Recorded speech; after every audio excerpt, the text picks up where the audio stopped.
You're watching Mirror 7 News. Stay informed, stay ahead for more news.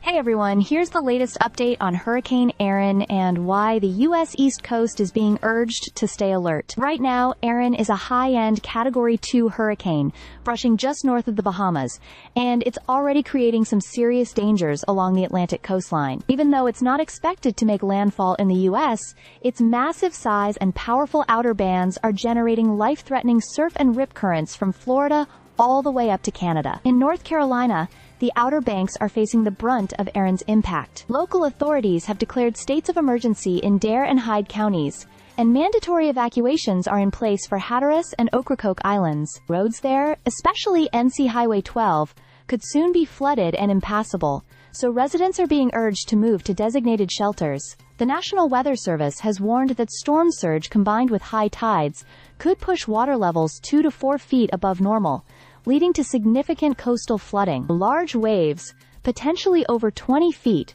are forecast to pound the Outer Banks this week, which could severely erode dunes and even collapse vulnerable homes along the shore. Rip currents are already causing real problems along the coast.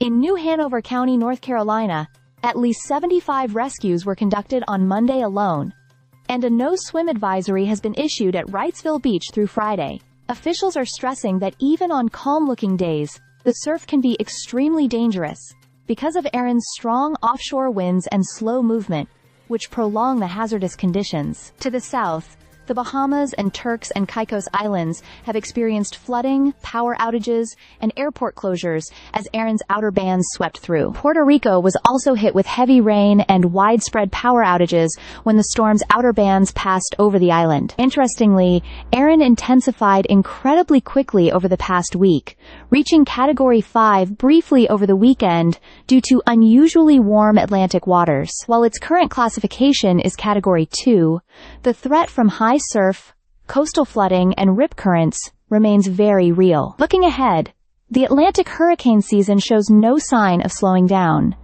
Meteorologists are already monitoring additional tropical disturbances behind Erin. One area in the tropical Atlantic has a medium chance of developing into a named storm over the next week, while another near the Cabo Verde Islands could form, though conditions are less favorable. The next storms are expected to be named Fernand and Gabrielle. So the takeaway here is clear.